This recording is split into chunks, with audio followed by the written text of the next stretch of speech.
Hello everyone, and welcome back to another episode of Hyrule Chronicles. This is episode 72. I am Articulate T, the Game Master, and with me, as always, I have Renji Vox, being played by the Netherlad.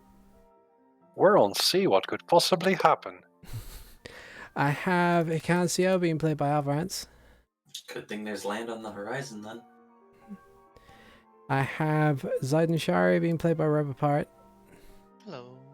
And Max, being played by Keystra. Boats. So, what happened last time, friendos?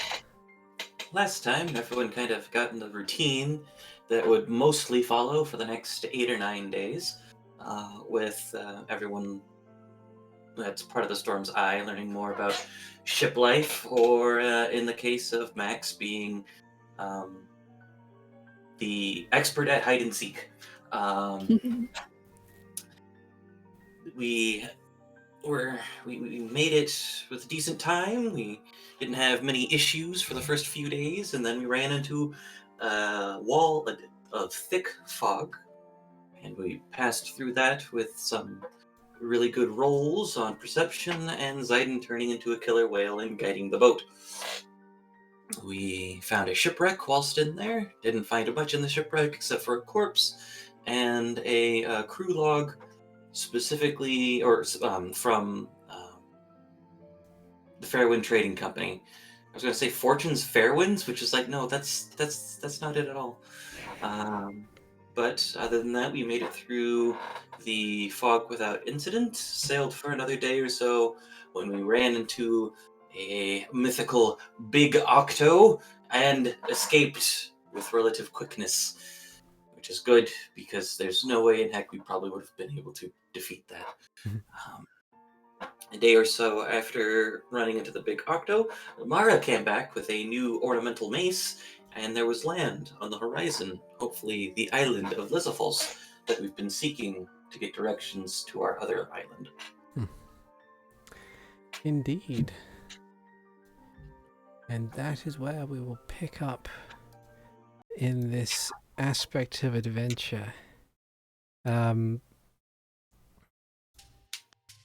As the island comes into view, you can see that it is fairly large by comparison, and lush with this dense jungle forest sort of vegetation that seems to stretch all the way to the shoreline. There's only a very thin beach from the looks of it, with lots of rock faces running up and down the coast. Even getting this close, you can already feel a change in the air. The wind has become still almost, and there's this humid heat that kind of is present as you come closer and closer to the island. It hasn't gotten uncomfortable yet, at the very least. Captain Luciano had ultimately opted to get relatively close to the shore, roughly about 150 feet or so, before calling for the anchor to be dropped and the sails to be pulled back. As he then kind of tries to turn the ship, excuse me, in such a fashion that it would just make it easier to turn it around when you guys need to leave again. He kind of makes his way down to the deck in order to find one of you. Where are all of you at this point in time? I would probably be with either with Astrid or doing some navigational calculations by myself. Okay. What time of day is it? I can't remember from the last time. I think it would be around about mid-morning at the very least. Hikan's probably just wandering the ship in general then. Okay. what of Zayden and Max? The only thing I think of when you were asking where we are, I was like, on the ship? It's a ship. There's not that many places to be. No, but Are you above deck or below deck? Taking a nap in the surgeon's room. What? No, that's meditation. It's vital. Medical meditation. Yes. Hmm. I prescribed it. I guess okay. taking a nap is a good enough place to be. Okay. And as we get closer to the beach, I would probably get on deck to see around, see what is around. Okay. If Also, Max is still hiding somewhere. yeah. If that's the case, Luciano will then first approach Renji and say, "Ah, yes, excellent. Well, here we are, at least the first stop. This would be the island of Ix-Aan. It is a tropical place, typically populated by more tribal Lizalfos. Of course, it is here that I believe we will have our solution to our next locale, being the island that you intend to go to itself. Right, we did. Hold on. The Zephyr's Favor is the one that lent us the ship, correct, DM? Yep. And they asked us to. There were two things. They basically said, yeah, as something of a payment or a fair trade for use of the ship, your choices are either to not necessarily negotiate a trade deal, but to ensure a decent diplomatic aspect between their trading company and the residents of this island, because they don't know whether or not constant big ships sailing past it is pissing them off or not, so they just want to make sure that things are okay. Or alternatively, whichever island you go to, if you find and acquire some very rare treasure, then that would also suffice. Okay. I go and try to round up the rest of the party. And like, there's an island off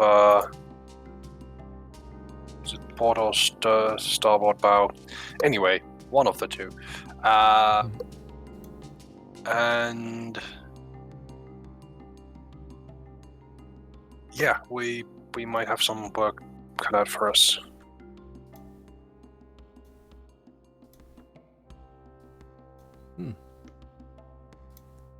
Who do I meet first? Probably Hikan.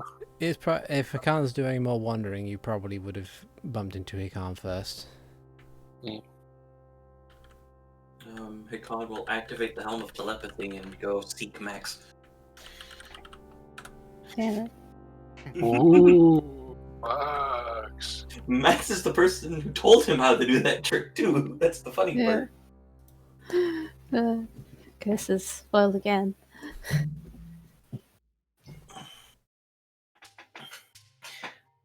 And then when Hikan finds Max, it's more of a, hey, we found the first island, so I think it's time to get off the ship for a little bit. Fine.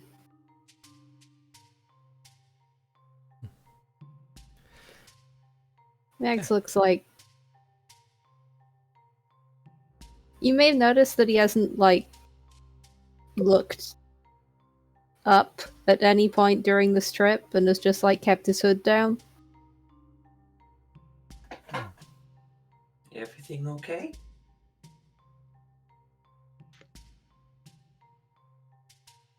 When did you notice? Notice which thing? That my eyes had changed.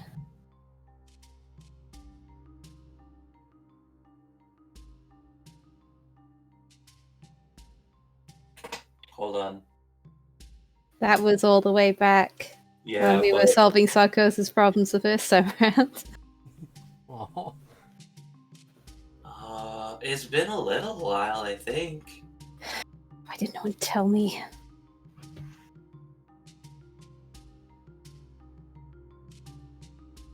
I thought we had a reflective surface or something. I only saw just before we left to deal with this. Okay. I wasn't sure if it was normal or something at the time, and then I kind of just forgot about it. If there's anything else, would you like me to tell you if I notice it next time? Master's gonna sit there and sulk a bit. I'll take that as a yes.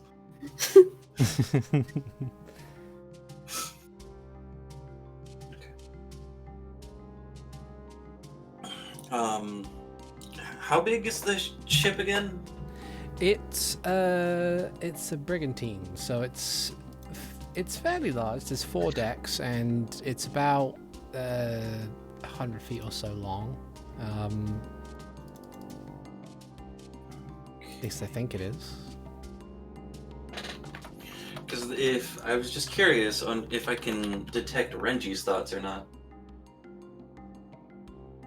If I'm using the Helm of Telepathy, I'm trying to figure out how far it is. Oh, within 30 feet. Yeah, maybe. If he's just upstairs or something. Yeah. If I can, I'm just gonna say Max needs a moment. You would probably notice confusion and some worry from Renji, but what I would transmit is, okay, very well. Can you and Zayden come up at least? Okay. When you're ready, we'll be up there, okay? And to Max, and then Hikan will head up. Okay. Yeah. So you head on up. Mara does eventually join you guys on deck. Just kind of like leans on the side of the ship and looks out, and then kind of looks side to side as she contemplates the environment as it is.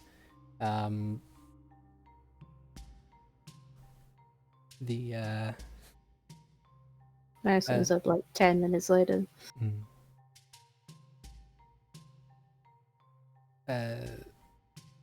When everyone has gathered, Luciano kind of situates himself, says, "Now, I have not had many dealings with the residents of this island before. But from what I can tell, there have been sailors before who have spoken to these individuals and have struck deals with them or the like. So they are, at the very least, diplomatically inclined.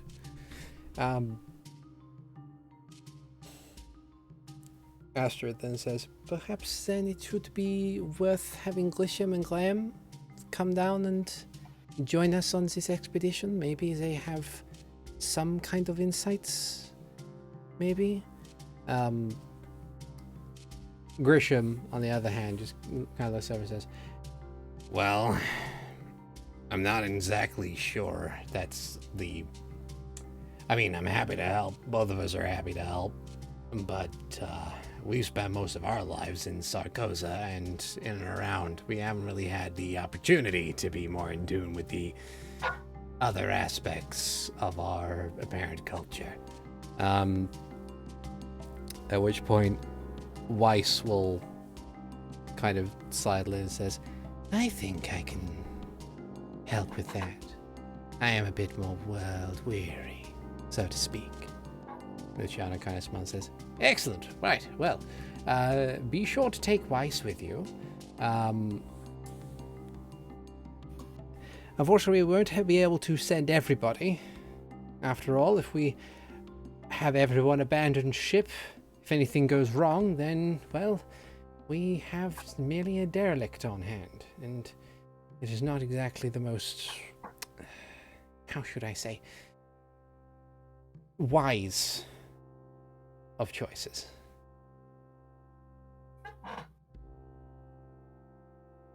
But from That makes some sense. I wouldn't want you to leave the ship without, at the very least, a skeleton crew.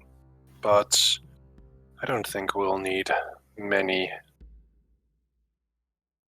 people just for talks. certainly fair.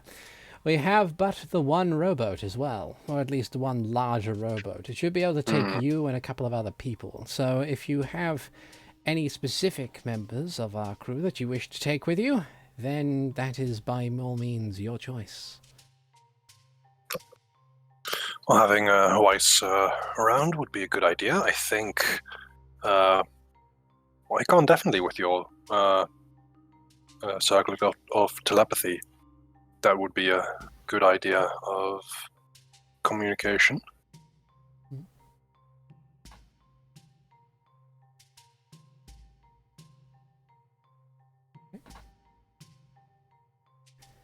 Mara kind of looks over and says, do you want me to come along or stay here?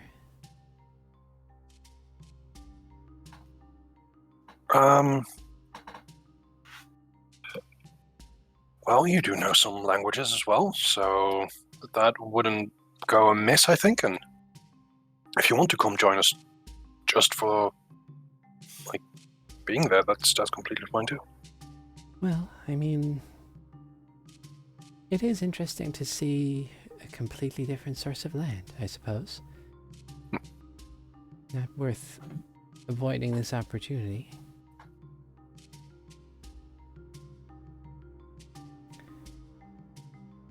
Luciano says, excellent. So, shall be the four of you plus Weiss plus Mara. Is there any other individuals you'd like to take, or are you set and ready to go, the six of you?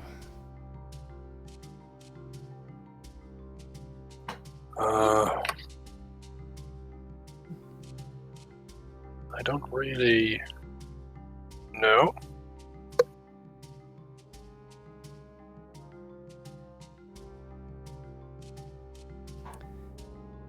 Does anyone else have a suggestion? Or are there any volunteers? My sisters. You notice quite quickly that there's a lack of volunteers. I will just nod and say, no problems, then it is the crew of 6.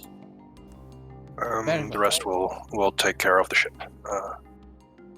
We shall wait here for at least 2 days, or until we notice, until you return, or perhaps if we notice any immediate and obvious danger.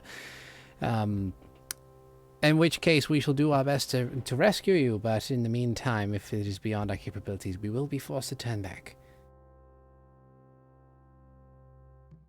Cruel as that might sound. No problems. 2 days it is. Very well. I think we'll be back sooner. Kind of nods and says, very well, prepare the rowboat. And there's a small flurry of activity as you are shown towards the singular rowboat that your ship has, which is a fairly large affair, more than capable of holding 6 of you and everything, but it is the only thing that you've got. You are lowered into the water. Who's on oars? I will be on oars. Okay. How many people need to be on oars? Considering the size, it can like one person can do it by themselves, but it will be a bit of a struggle. 2 people is advised. Yeah, Max will take the other ones. Okay. He doesn't know how to do it, but he'll just watch Hikan and figure it out. Okay. Hikan will hum a song so that way there's a rhythm. Okay. One of the ones Roto's been making people sing. Yeah. With with Shanty in tow, you begin to slowly row your way towards the shore. Can both Max and Hikan give me a relatively easy athletics check? Athletics. 15. 3. Okay. So it's not How as... relatively is it? I was thinking like a 5. Okay. But it's okay. It's not like you don't get to shore, you're lost adrift at sea. No, it's not that. It takes you a little longer to get there. With Max's inexperience with rowboats, it's like you spend a bit of time trying to align yourself towards the shore of the island. Really, when it comes down to it, it just takes a little bit longer than you would expect it to. And you may feel like an ache in your arms a bit, but otherwise it's nothing too egregious.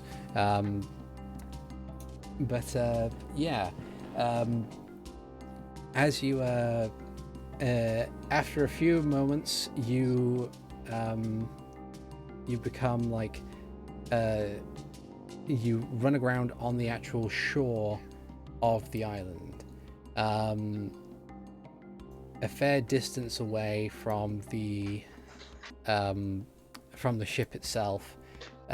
Disembarking, you place your feet down onto different ground. There's the sound of unfamiliar animals that sound off in the canopies of this jungle. And you can see you are basically walled off from the rest of the island by a series of thick palm trees, from the looks of it, followed by other sorts of trees that kind of obscure your view of the rest of the landmass.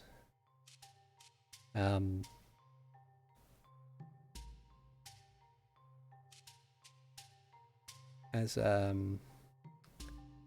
it just like a small strip of beach and then jungle behind it? Yeah. Okay.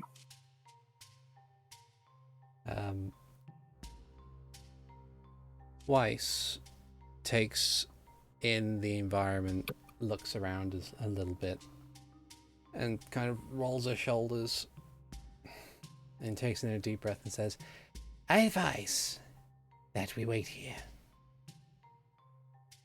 If this as big as this island is, I would only imagine that they are fairly insular, even if they are diplomatically inclined.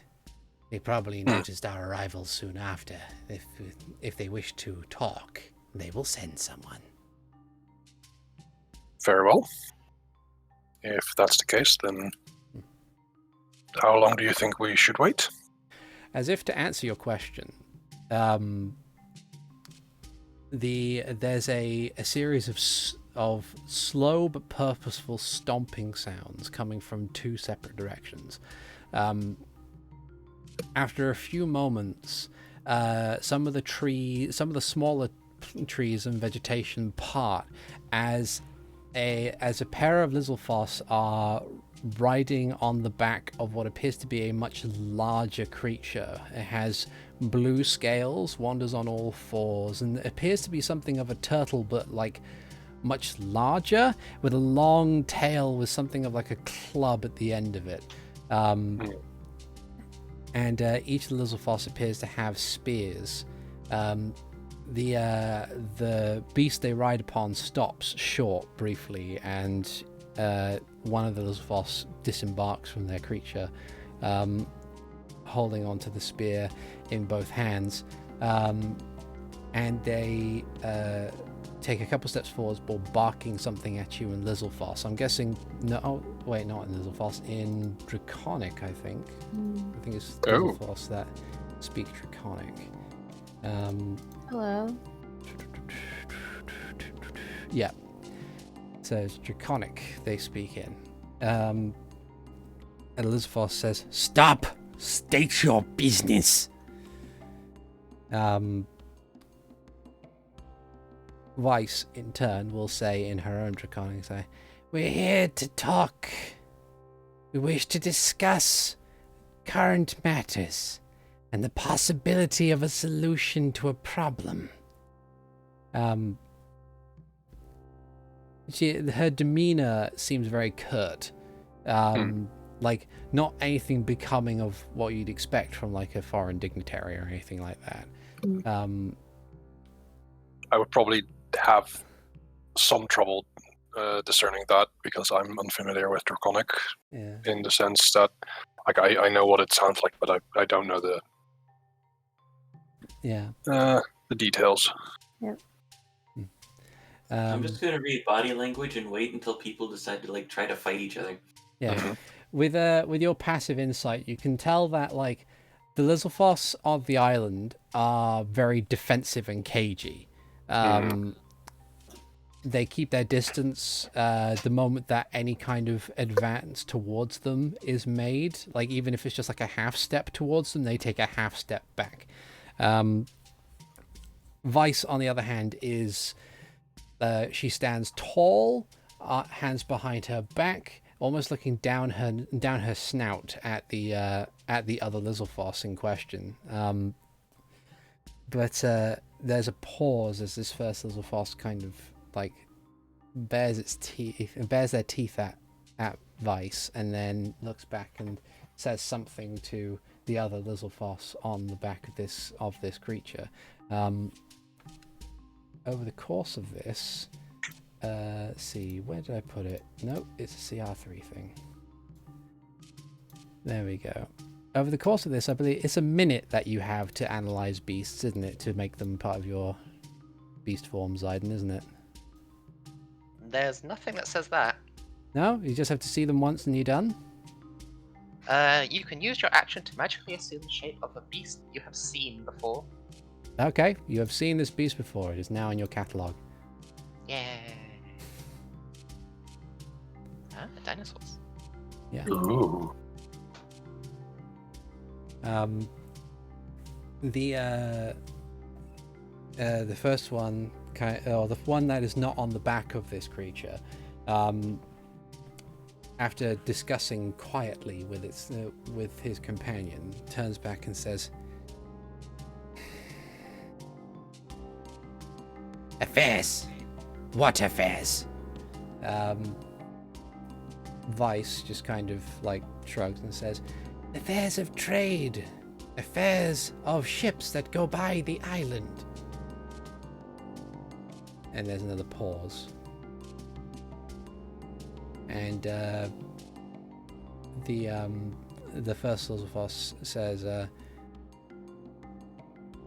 "Hands behind back, we lead you there." At which point, the Lizalfos kind of, like, lowers a spear a little bit, only to get back onto the dinosaur.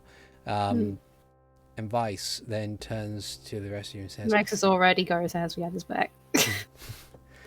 says, "Yes, I thought as much."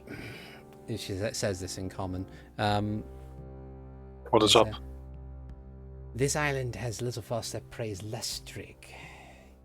This is not exactly a problem.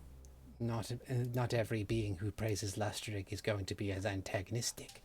But a part of their customs is that since they adore challenge, they want to make sure that it is hard for them to read various things.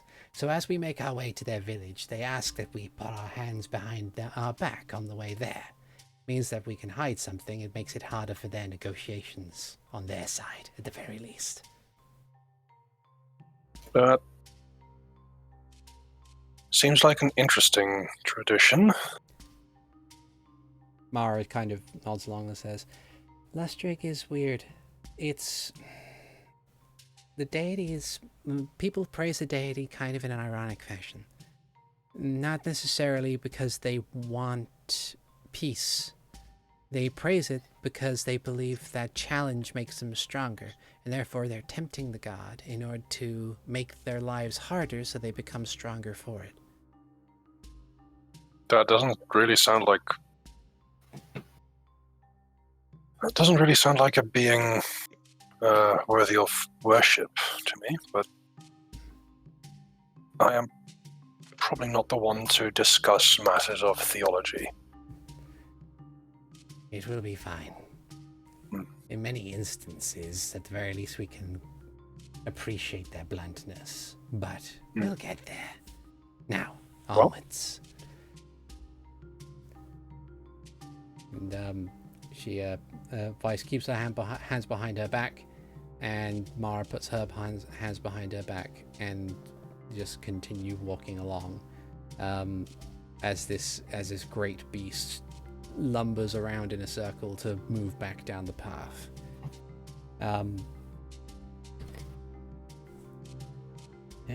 Max is going to ask in Draconic, those creatures you're riding, what do you call them?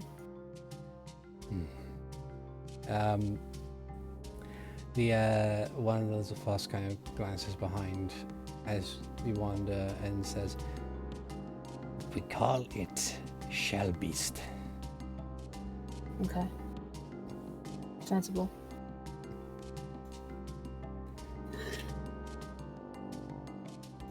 Yep. And as it's a long, uncomfortable walk. As you progress through the jungles, the kind of canopy on either side of you kind of like seems almost claustrophobic with the thick tree line, but you can see that you are following a trodden path. Other creatures seem to kind of mingle in and out of the wooded area. Insects that you're not familiar with, birds that you're not familiar with, though for the sake of mechanical reasons have the exact same stats in the thing, because otherwise I'd have to make up new bugs and everything.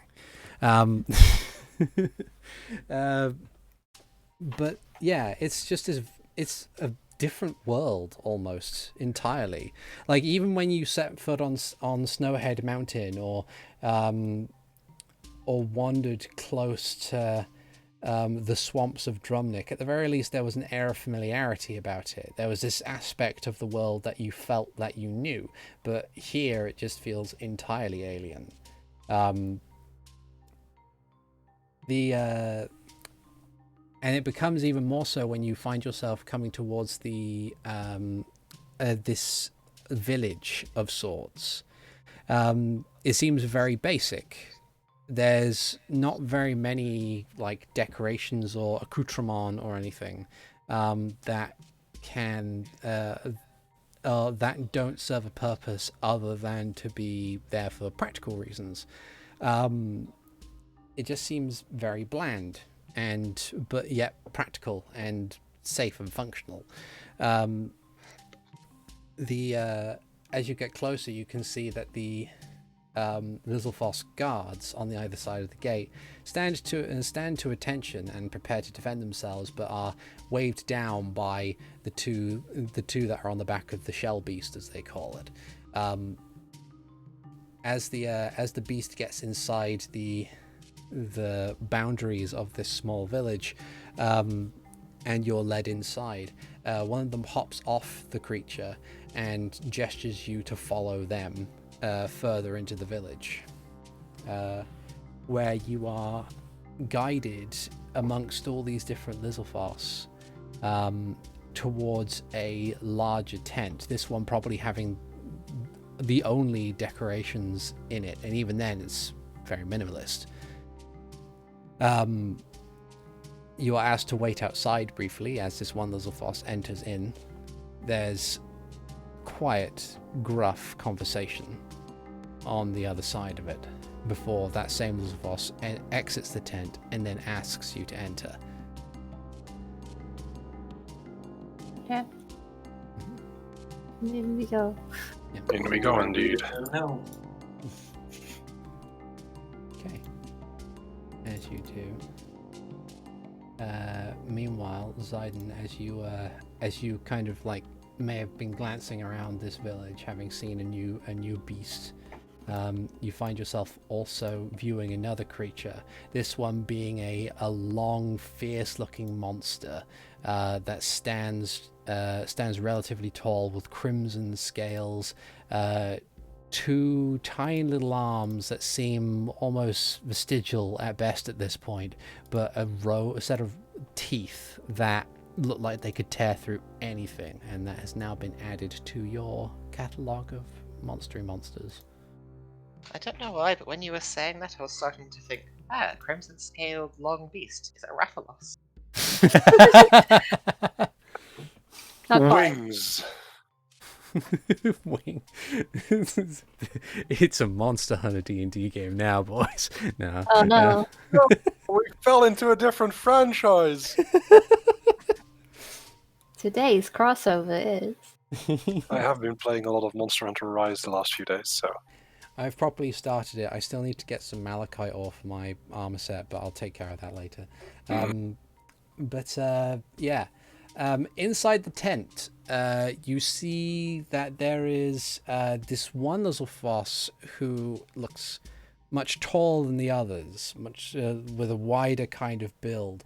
The scales upon this one seem to be black with lines of green. And he only wears some kind of like a small amount of decoration himself, possibly only to denote him as the leader. But otherwise, he is armed with a few weapons that hang from a belt.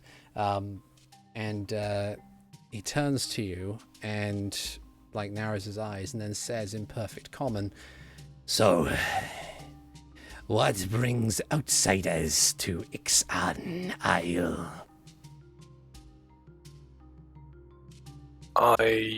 Hearing this, I glance over at the rest of the group, kind of like in a look of who wants to speak, and if not, I'll do that. Everyone looks at the face. In that case, I turn. But Max takes the moment and go, "We're looking for an island." Yes, we are looking for another island. It is, as we know, a base for a group. It's not a base. It just has information. It has, darn it, yes. We are looking for information on a group operating in Hyrule. We believe that information is in an island nearby, but it is hard to find. Hard to find. Interesting. Very well.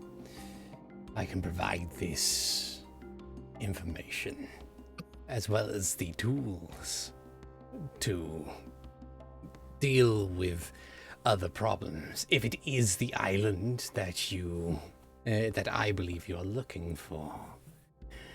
However, the guard that came in briefly mentioned something else.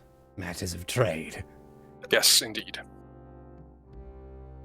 And That they is would be- We would want to make sure that you would get a fair compensation for the information, if you are willing to share that with us. And we would also wish to know any needs that you have at the moment that are not met, so that we may, for future visits, be able to supply that to you. Future visits.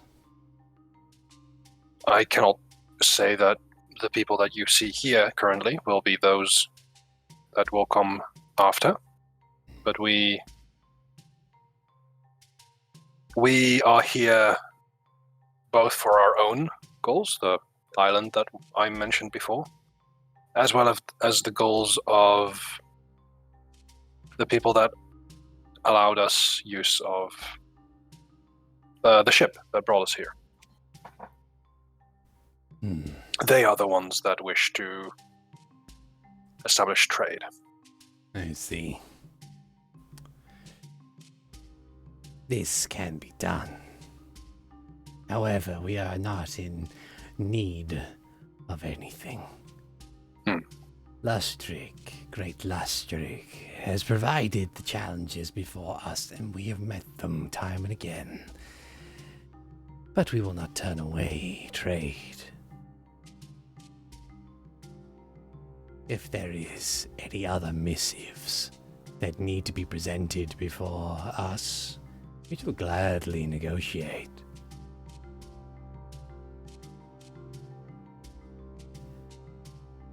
I'm drawing a blank right now on what we had to do again. All he really wanted to do was just to see if it was okay for you guys to do trade. Like you have effectively now accomplished that. They're like, okay, yeah, Objective complete. Ooh. Yay! We get an armor thing. The Lizalfos leader kind of nods and says, "So, you're looking for a different island?" Yes. And you mentioned means of dealing with problems? Yes. There is an island that exists to the north of this one. We have at least several stories of adventurers and other traders visiting our island to seek information on it. We have warned them numerous times that there are several hazards that surround it. A series of rocky shoals surround the island, all concealed by a supernatural mist that seems to be composed of spirits, so to speak. Clearly, something so naturally and unnaturally defended would hold something rather valuable, I imagine. In the times that people have come here, they have attempted to use something that our island holds to at least clear the shoals.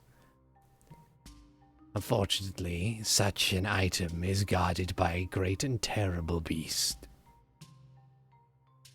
and none who have attempted have found a way to surpass the creature to take the item that it holds, and have thus left our island, either to return home, shamed as failures, or to attempt to surpass the defenses of the island in their own way. Needless to say, when someone comes and asks about that island, none have thus far returned, so we do not know exactly how well they have done.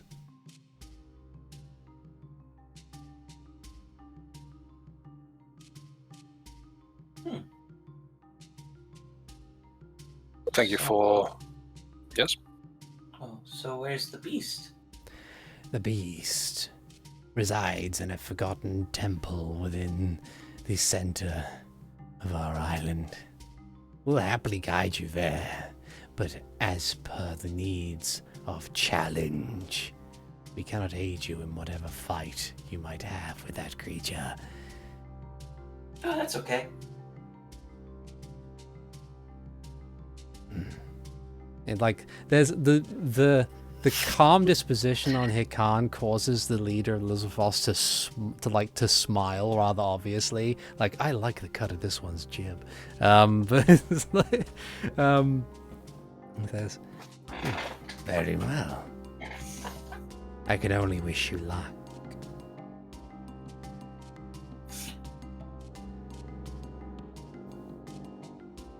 I think that's... yes? Oh, no. Go ahead, Renji. I interrupted twice now. It's your turn. Looking over at the leader, I say just... Those other adventurers, do you know where they were from specifically, or did they not mention? Recent stories have come through. Oh, at least the three most recent in the past several centuries almost. Two of them came from the east. One came from the west. Was this in your lifetime? No. Well, actually, there was one. A trio of sorts. Apparently, my scouts had said that they came on a smaller vessel. They decided to abstain from challenging the great beast. But our scouts had informed us that the ship left northwards, so they must have left for the island itself. And beyond that, there was no sighting. No sighting. Renji's nods. While Renji's talking, Hikan will initiate a telepathic link with Mara. It's like, would you like to stay here, or would you like to come with us? Because that might be interesting to see for study purposes, because you like books and things.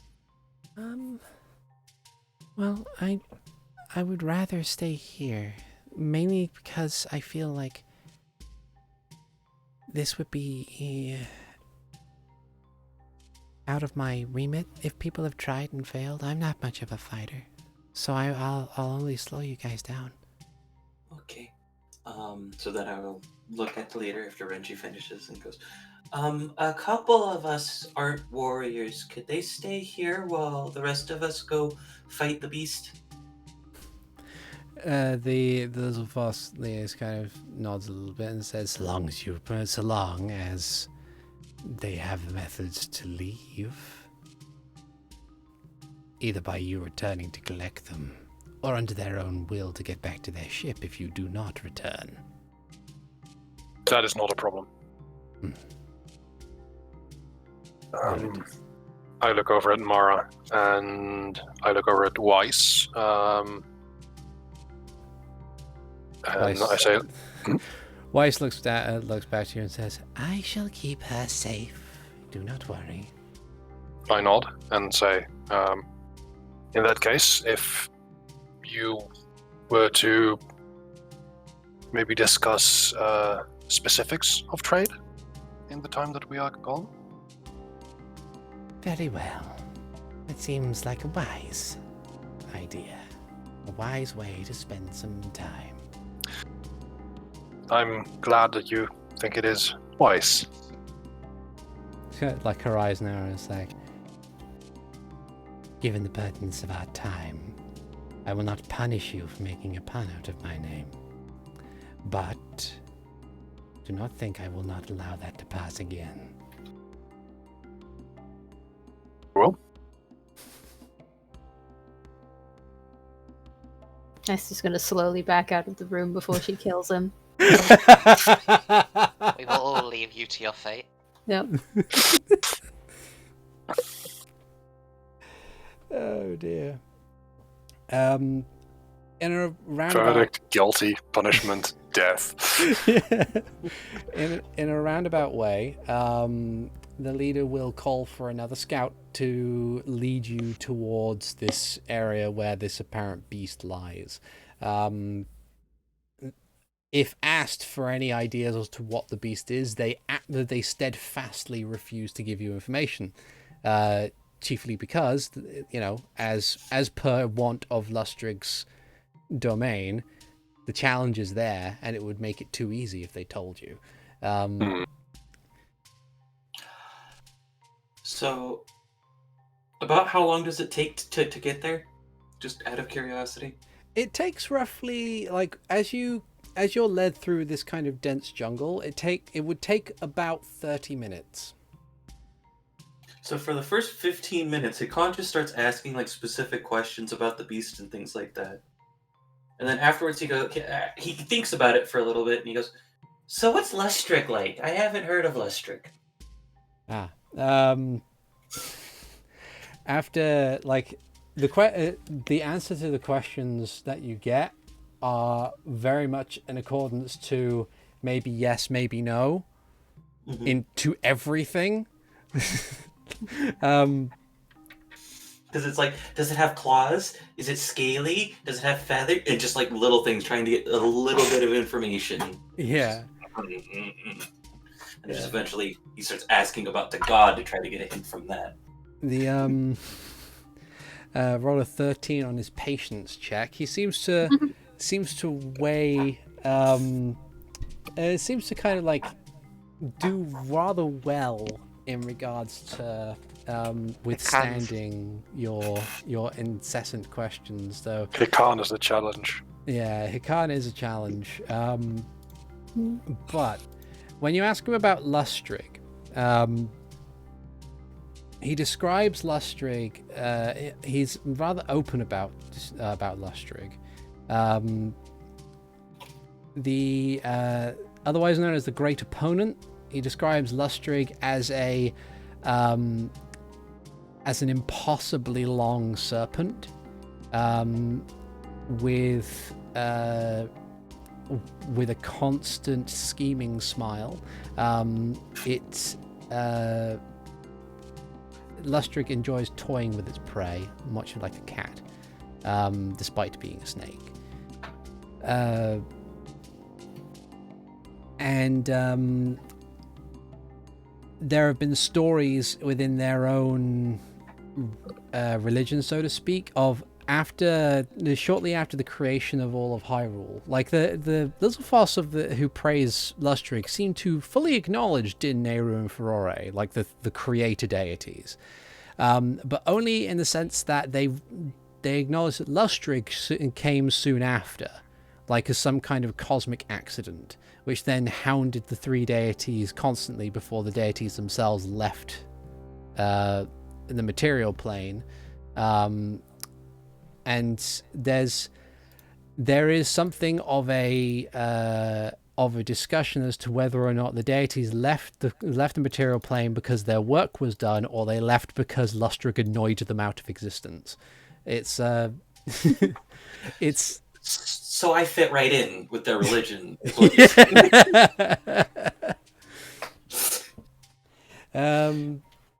But yeah. It's kind of like praised because people see challenges being necessary to life. People see praised for people demanding more challenge in life because they believe that a more challenging life leads to a stronger life, and others who praise Lustrig because they want to appease the deity so that things will be easier. It's like praying to Cyclops in order to not cause storms on the sea, as it were.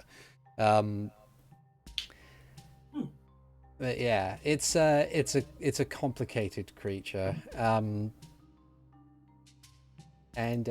but despite this glowing review from this Lizalfos scout, he doesn't seem like he answers in a very genuine, honest tone, and doesn't seem put off by the fact that he is worshipping a cosmic entity that is known for its antagonism.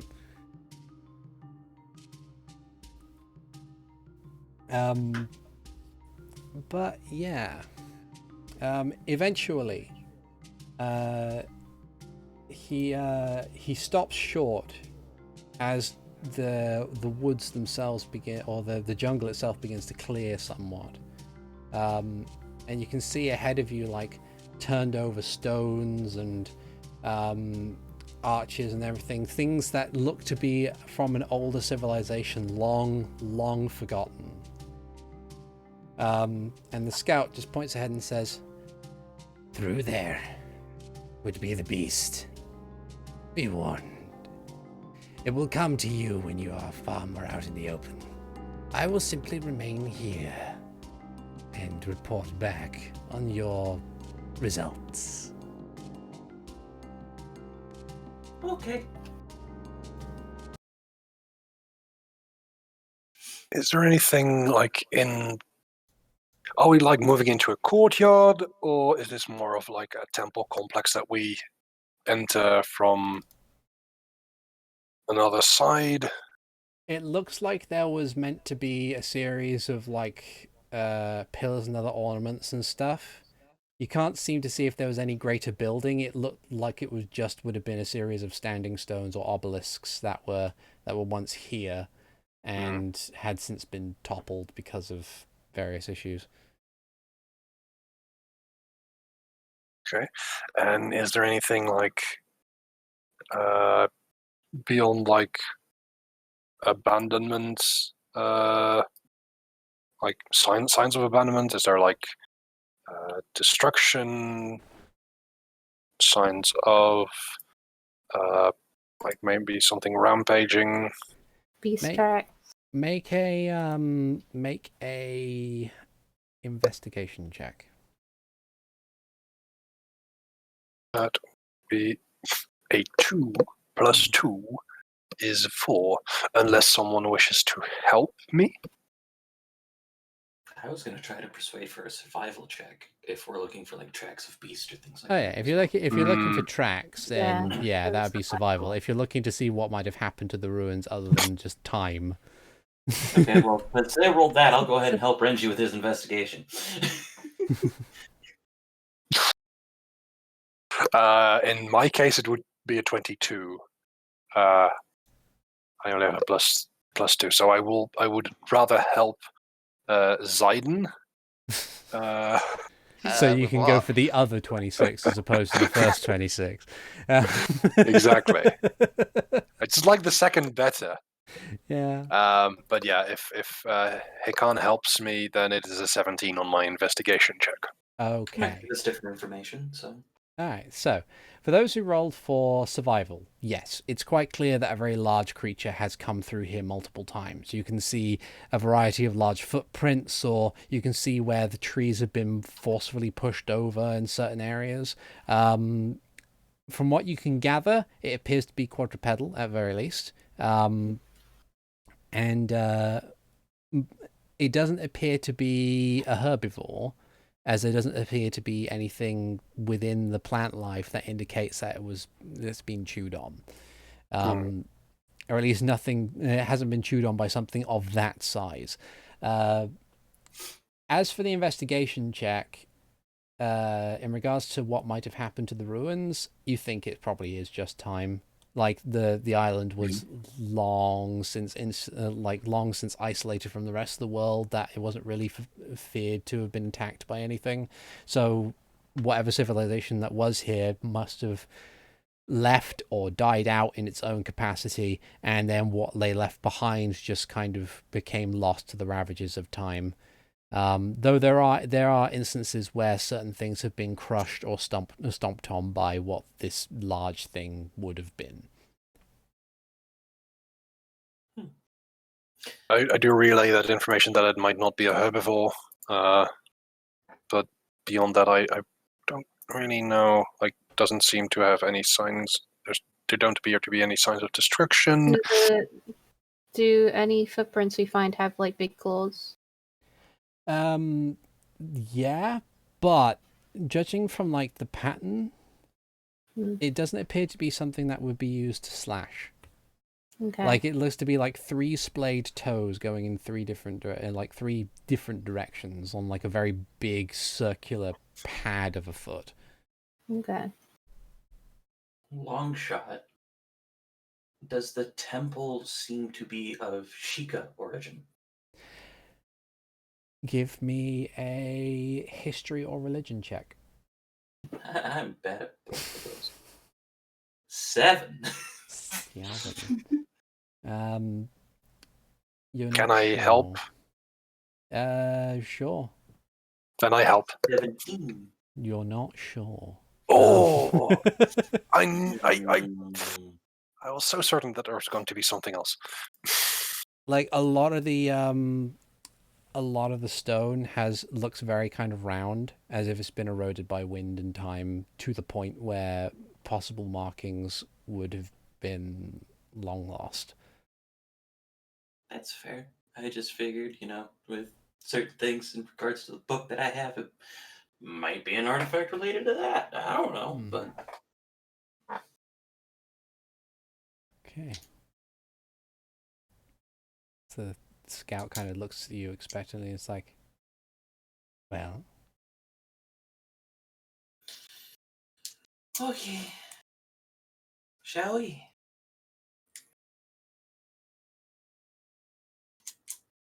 Step forward. Heck yeah. so you advance into the clearing. it's eerily quiet in this area.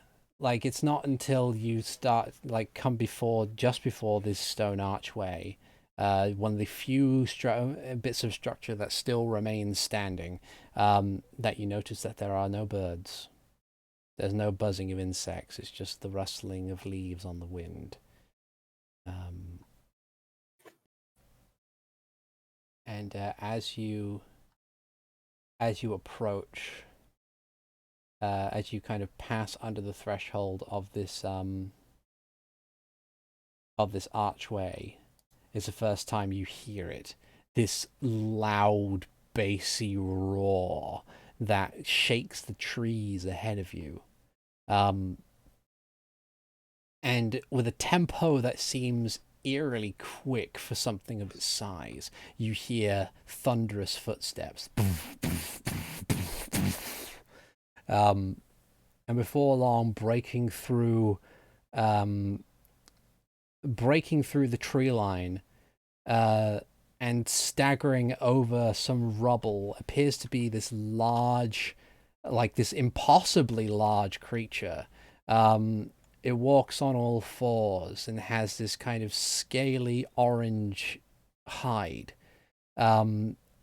From behind it, you can see a long tail with a big spiky mace at the end, and covering its face is what appears to be this raw iron mask that just kind of like makes it look like it's dressed for war, and attached to that appears to be protrusions of gems. Hikan, what's your perception is 18. The one thing that catches your eye, Hikan, because you'd be looking because this would be something that you look out for in this kind of thing, is that in the very center, embedded within this metal ironwork mask, is a tiny glint of gold. And I will put you guys on the map here. Boss, fight! Boss, fight! Boss, fight! Yes! Yeah. I don't have any explosives. I do. And I don't have explosives. I am explosives. We should have brought Hodo. I bet you he has a hammer. Shit. Alright. We got this. I would like everybody to rule. I'm just sad I don't have heat metal on right now. Yeah, I'd like everybody to roll initiative. Did I put heat metal on? I don't know, this isn't the right boss music for this one. It's a different monster this music is for, but screw it. This seems a bit more appropriate. Yes! Best boss theme from this game. Alright.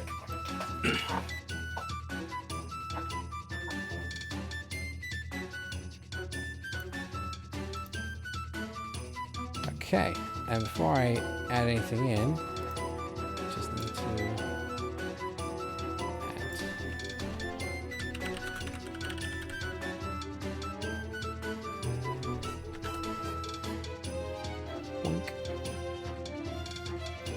Makes sense.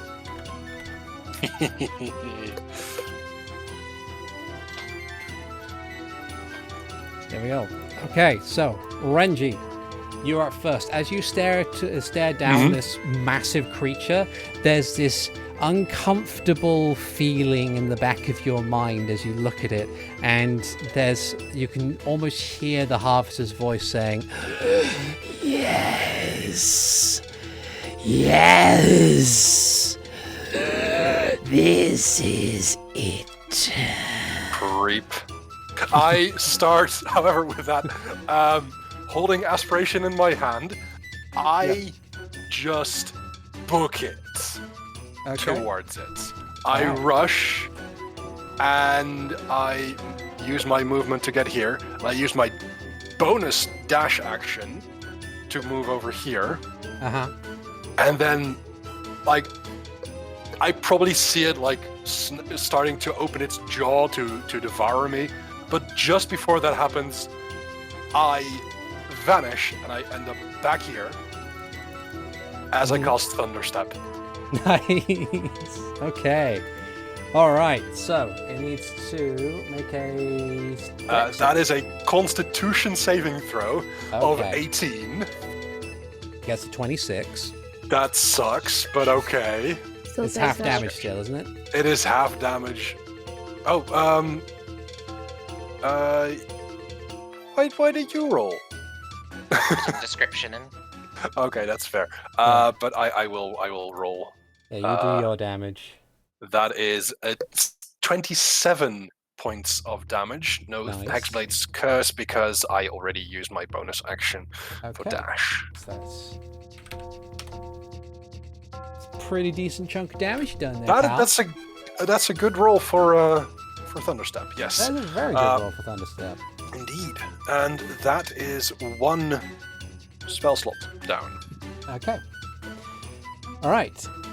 Then there is lair action. So as you vanish away with this cracking of thunder, the creature rears up and slams a claw on the floor, and you can see there's a brief glint from the gold on its face as the ground begins to shake violently. I would like a dex save from everybody, please. Dex save. Oh, natural 20. I'll be like And also 12. one for Poseidon. Okay, 12. And 12 for the rest. So, everyone who got less than a 15, you are now knocked prone as you lose your balance. No damage, you just get knocked on your ass. You get knocked down, but you get up again. Okay. And then, it's Zaiden's go, and I don't know why it's changed it to lair action 40. It should be 20. Hmm. Strange. Strange. Doubled the number for some reason.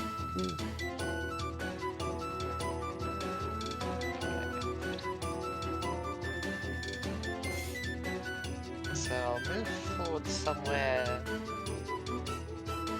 Do any of these rocks actually like work as cover? I'd say so. Say, We'll say that they're at the very least half cover for something that you're hiding behind now.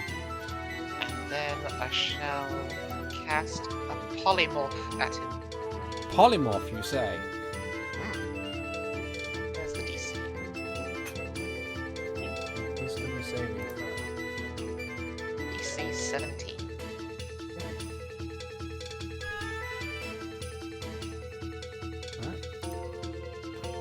No. What have you polymorphed him into? An adorable bunny rabbit. Okay. It is now teeny tiny adorable bunny rabbit with a single hit point.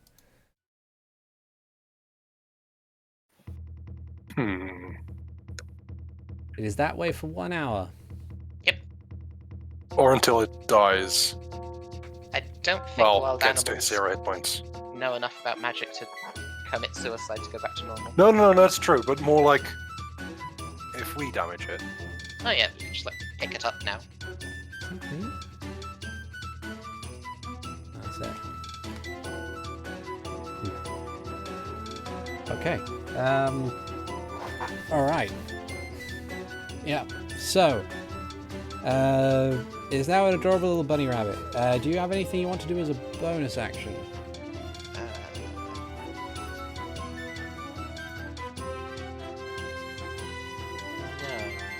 No. Okay. Alright. Then it's its go. I'm guessing it gets around about... They have a movement speed of 30 feet. Rabbits are fast, right? They can book it. Yeah, I get it there.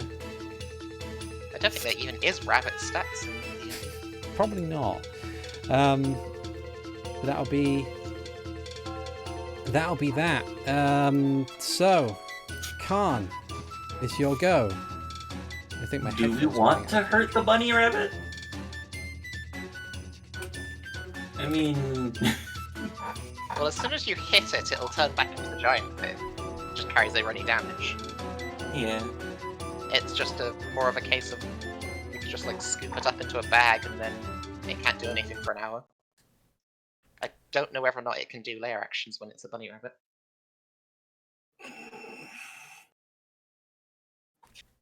Yeah, Possibly. Can we stuff it into a bag of holding? What happens if it Hold gives on. back to its regular size in a bag of holding or a haversack? My headphone audio's cut out briefly. Give me 2 seconds. Oh no. Okay.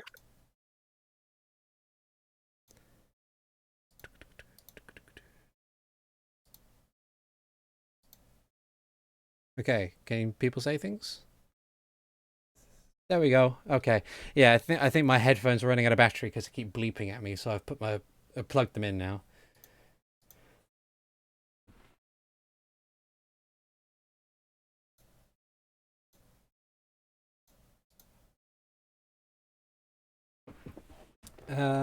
Well. Not testing on mine. That's fair. Yeah. Because then, like, even if we just put it in a sack, then we don't know what we get, and I think I know what we need. So Hikan's going to stand up. And Well, here's the question, Hikan. Mhm. Do you think with 1 hour you could run over to the ocean and throw it in the ocean? Because it didn't look like it could swim well. I don't. I don't think we're going to get away with cheese in the fight. There's also I don't think the lizard people are going to be too impressed if we cheese the fight like this. There's also the fact that it still potentially has the item that you need to get through the Yeah. thing. So if you dump it in the ocean, you've Mhm. lost your key to get to the other place. Yeah. That's How have you true. lost it? I just go after it once it's drowned. True, but do you know what it is? I suppose that is the question. Probably Besides, the it has gold something thing that has been. I frozen. want. It has something I want. Yep. So I'm going to chuck my javelin of lightning at it. No. Okay. Oh well. Okay. It took away its turn. Okay, That is true. you did take away its turn. That is true.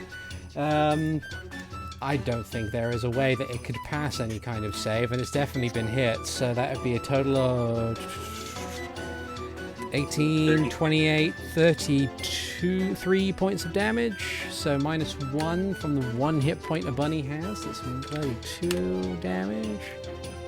And it is big again. In Imbiggen. It embiggens Then itself. I have... okay, so I'm going to move the 25 feet of movement I have here. Mhm. I'm going to pull out one of the hand axes that I have. I'm going to aim for the golden thing on there for 20 for 8. Okay. Before I hit. Yep, that's 20 hits, and it deals 8 points of damage. And then I will yell back at it as I spend a key point to do patient defense. Okay. That's cool. Yeah. It kind of like it roars defiantly at you, but yeah, Max. Well.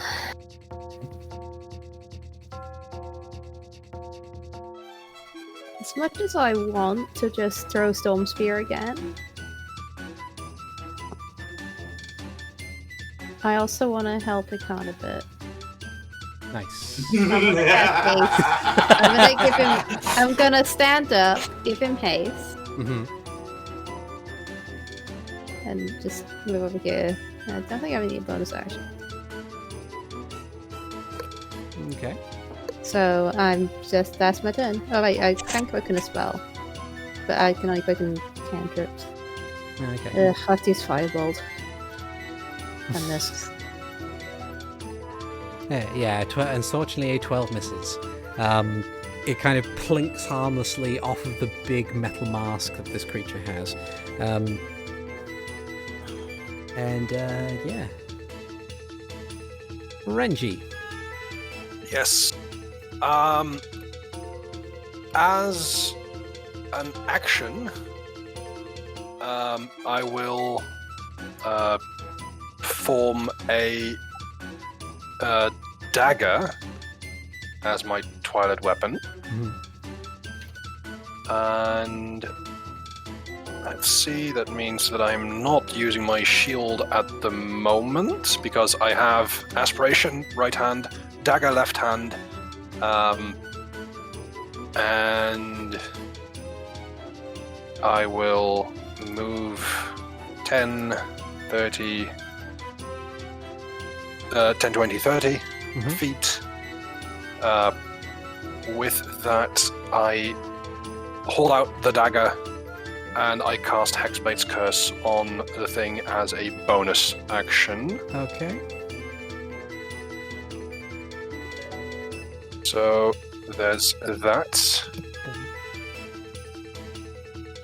Okay. And I don't have anything left to do right now.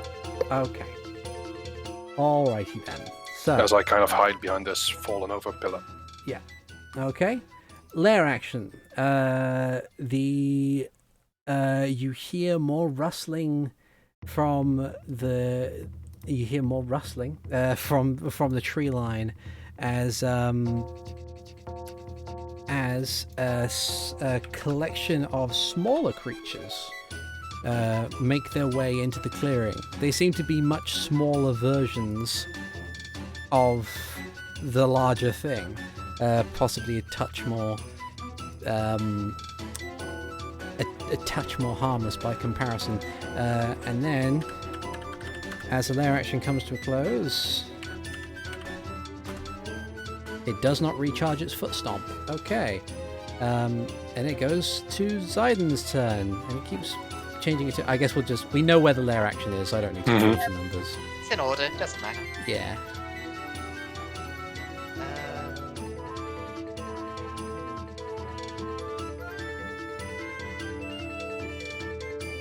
I shall telepathically ask Hikan if he wants to be big.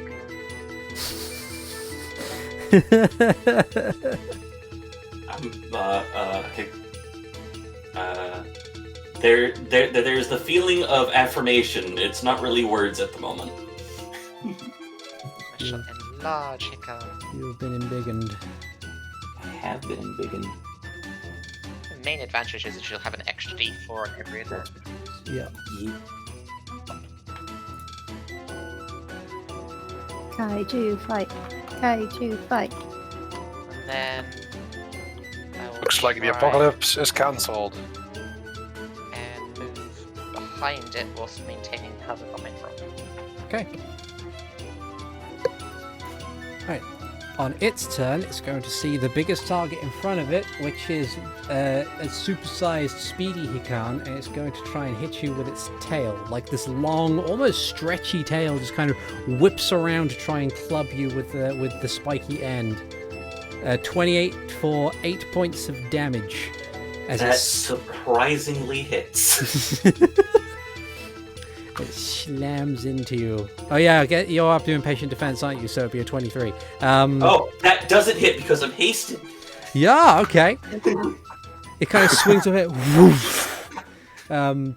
It looks like it hits, but it's the after image. Yeah. Nice. How can something so big be so fast? But that'll be its turn. Hikan.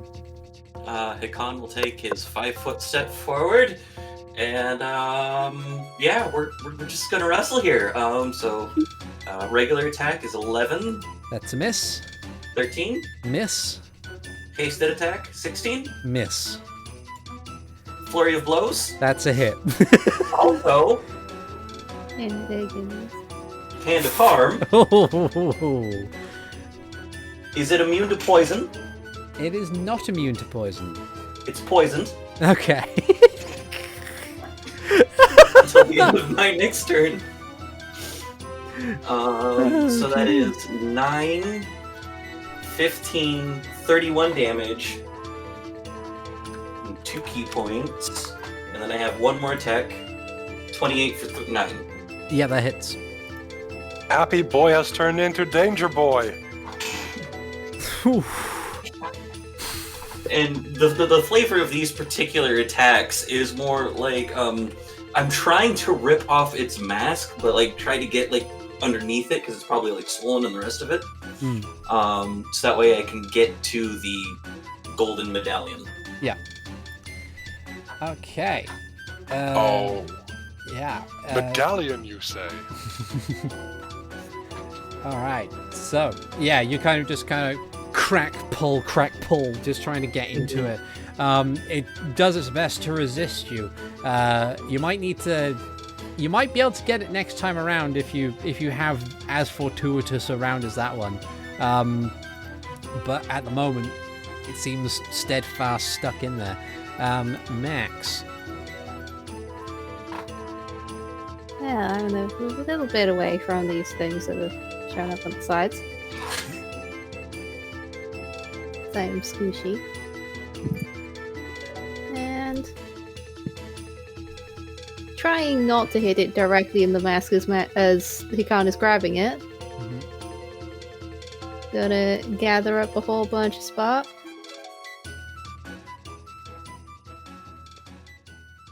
Then thwack a level 4 lightning bolt in his face. Nice. Very Yeah. nice.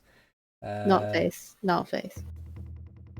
It does not pass.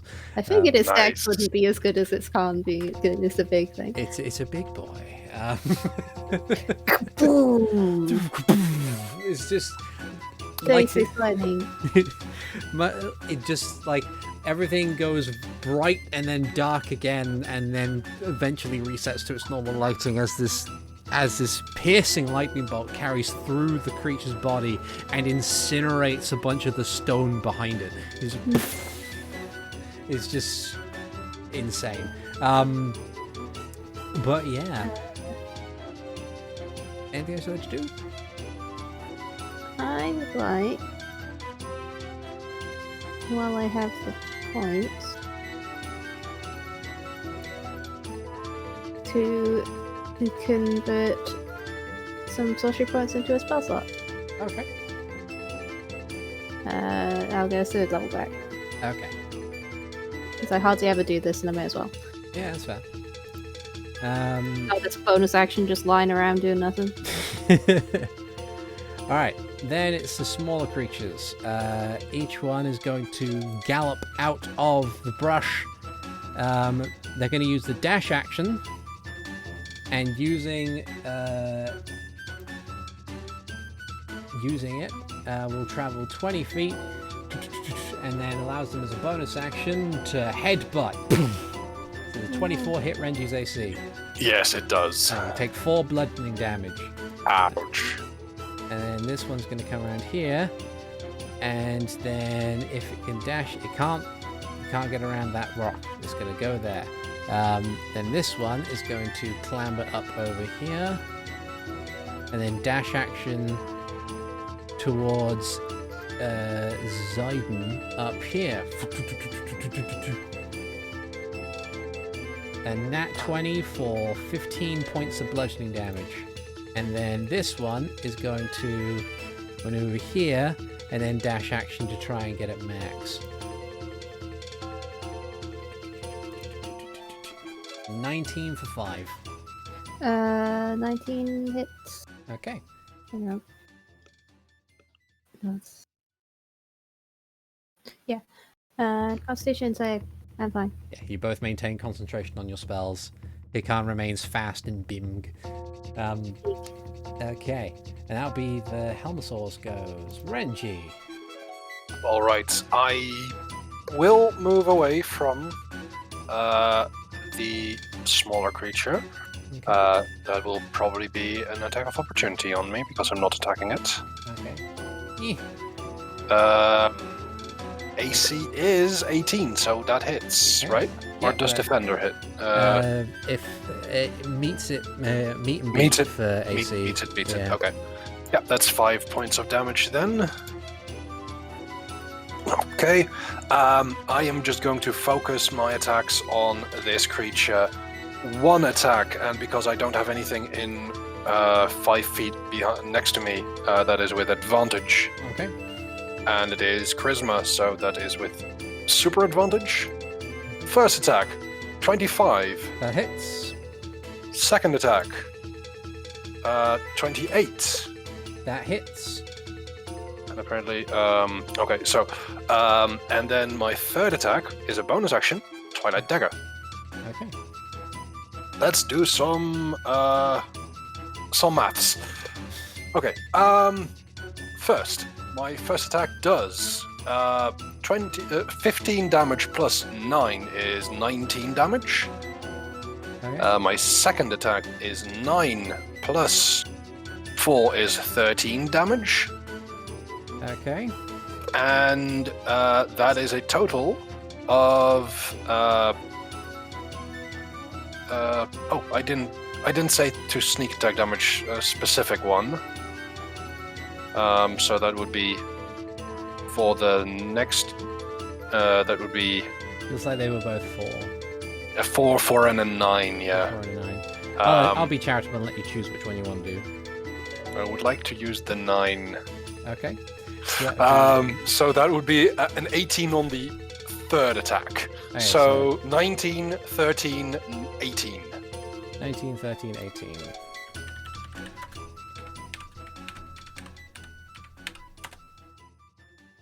No, that's not correct. 19 plus 13. That's better. 50. And then Yeah. I'm going to let's see, I've used 15 feet of movement, and I'm going to move over here. Okay. No attack of opportunity, Okay.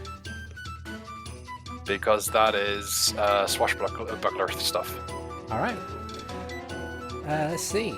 Then a lair action would happen, but it can't. It hasn't got its foot stomp, so it needs to recharge it. So we'll see what we can do. Their action is up to 60 now. Wow, I don't know why it keeps adding 20. I have no idea. I have no idea too. I'll figure that out with time. That's being weird interesting. today. Happens to me when I've entered things like that before too. So. Mhm. Yeah. So it recharges its foot stomp, so it can use it next time. Zun.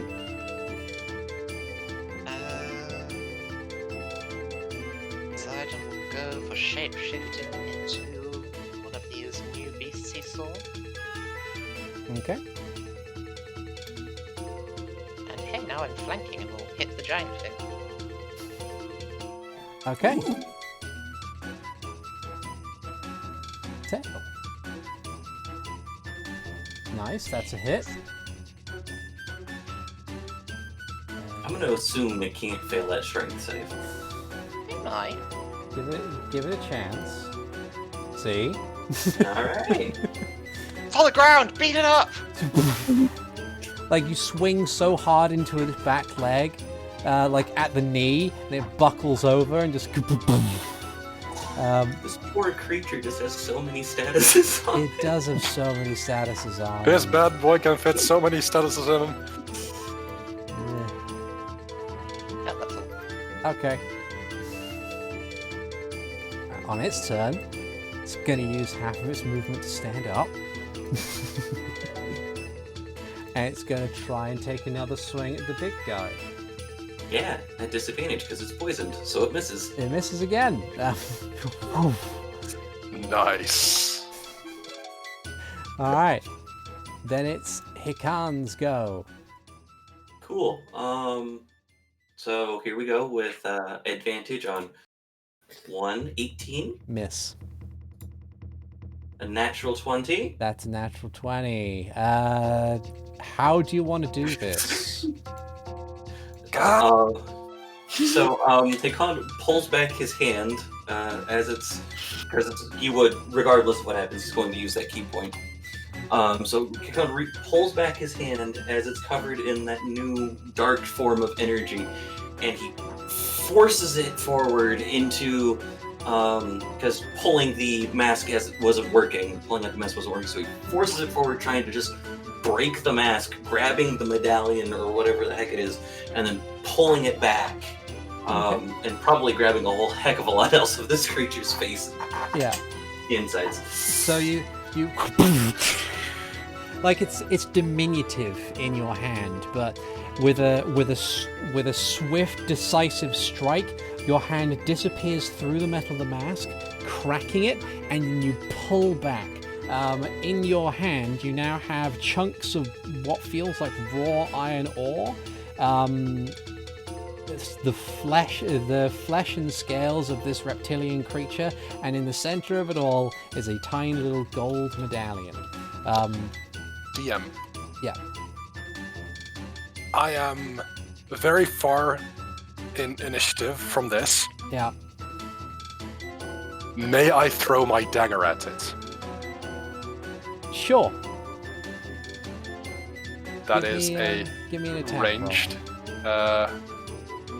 At this time I don't have advantage, so it's a normal roll. That is 12. I rolled a 2. Roll. Oh no. Does he have advantage because it's dead? I'll allow you to have... In fact, you know what I'll do? It's because this makes good context, is you throw the dagger, and it looked like, in the slow motion as you watch it, it looks like, in your haste to try and get it, it looks like it's kind of like not on target almost. Like there's a feeling of dread as you watch it in slow motion kind of sail upwards, in a sense of, this isn't going to do it, this isn't going to do it. And then kind of there's a brief kind of pulse as it's almost like forcibly dragged down in its momentum, and it embeds into the side of this thing. It topples to the ground and breathes labored breaths, gurgling a bit since it's now missing half of its face, before eventually, in a sense that you're not sure whether or not to be relieved or terrified, much like other things, it begins to slowly disintegrate into black pixels. Hikan's terrified. And as I look at this, I don't know if I should be relieved or horrified at what I've just done. And I look over at Hikan, and then at Zayden in his beast form, and Max behind Hikan. There's still things to deal with. There's still things here. Yep. Right, and that snaps me out of it. But yes, I will.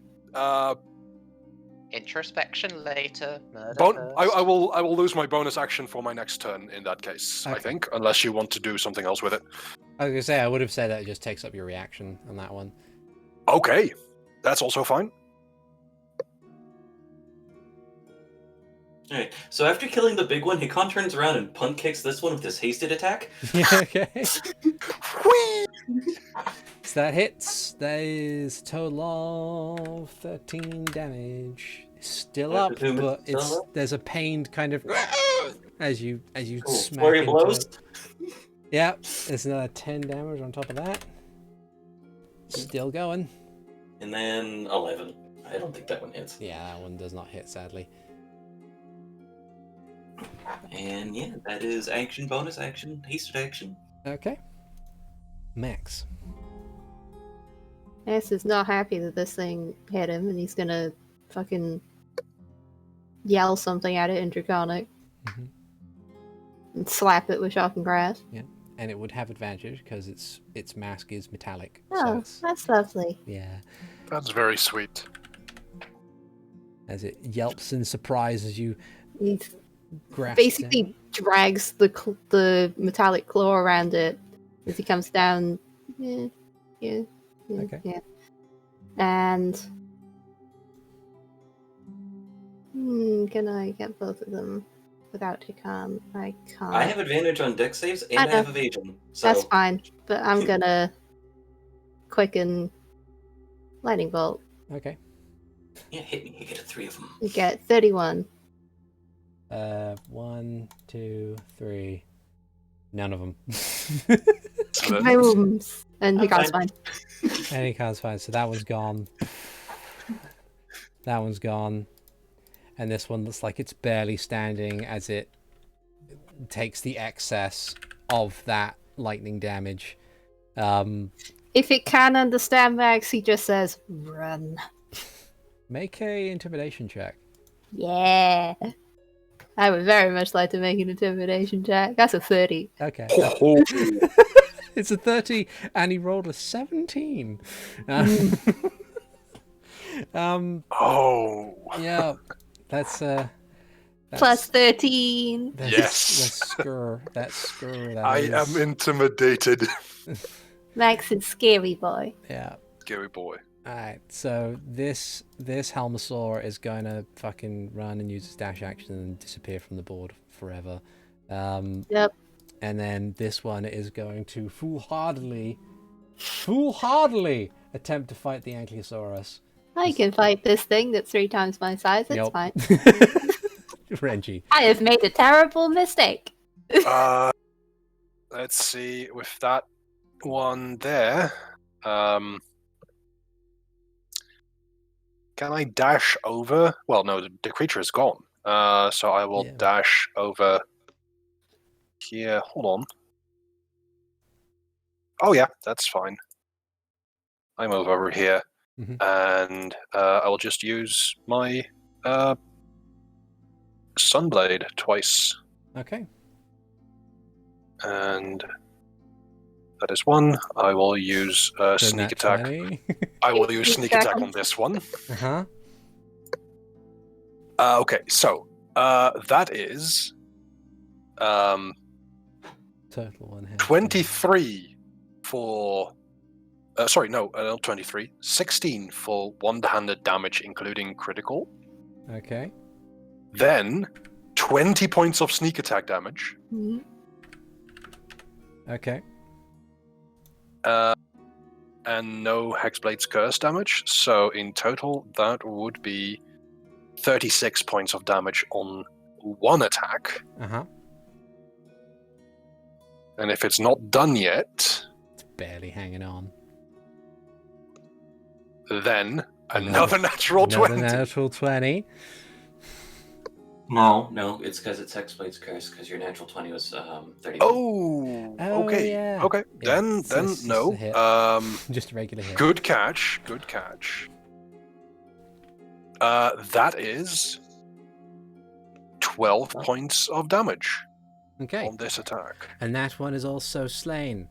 But this time being by aspiration, which I don't believe is your pact weapon. So It is not. so it just kind of falls apart as one would expect when sliced by a lightsaber. You can see the kind of like red hot bits of charred flesh and metal.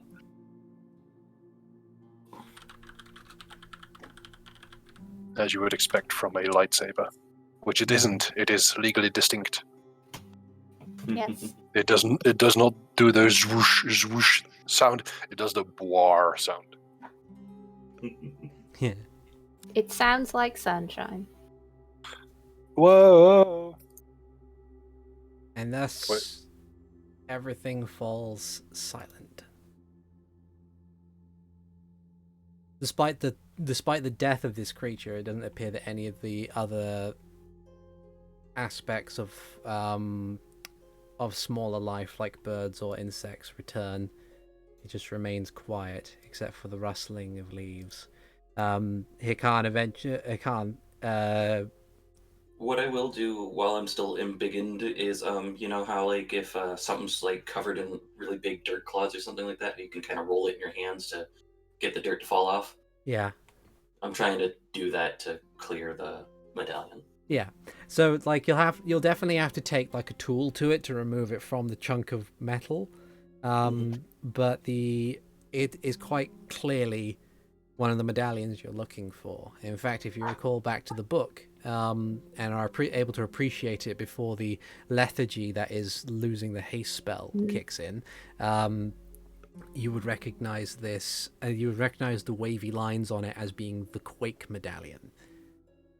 I'm just gonna add that to my inventory real quick. I will get you stats for it before next session. Excellent.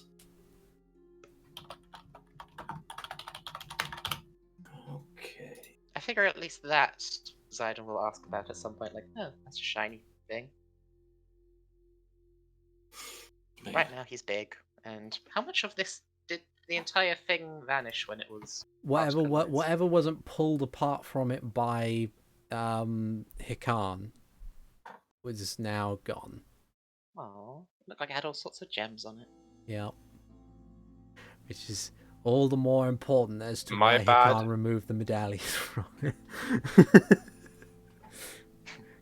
God, imagine if... Oh yeah, no. If that had happened, Big Hikan would have grabbed Renji and been like, "Take me to him." What I did you need do? that. Why did you give the harvester the Quake medallion? It's like- I don't know what that. I need that. You're hurting me! Giving me a concussion! Oh dear. Doing me a big fright in the car. And with those frightening implications, we'll I think what we'll do is we'll call the session there for the night. I know we haven't been going as long as we usually do for the 2 hours, but like we've got, I think so a few of us have got work tomorrow. We have to go to bed earlier and everything like that, and All these annoying Stupid work. civilian things. Stupid work. Stealing our games. yeah. Ah. But thank you for listening or watching. I don't know whether or not there is an audio glitch in this because of my headphones losing battery and apparently that having a play on things, but I'll work around that. I have at least one set of audio that works full ahead of time because Craig, I believe, has been working diligently today. So thank you. He showed Craig. up today. He showed up today. But in the meantime, I am Articulate T, the Game Master. With me, as always, I have had Renji Vox being played by the Netherlad. Yay! But also... Ah! I have Hikan Sio being played by Alvarez. 1 down, 2 more to go.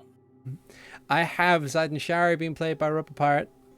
I didn't really expect it to turn to a bunny. I thought it would do a legendary resist. Oh no, it's just a big thing. It's basically I had designed it to be basically a big land-based rock. It's just a nice big pool of hit points and a high AC and hits big hard rock. once. But yeah, and I have also had Max being played by Keistra. Boom. Boom. And we will see you guys next time. Take care. Bye bye now. Bye. Bye.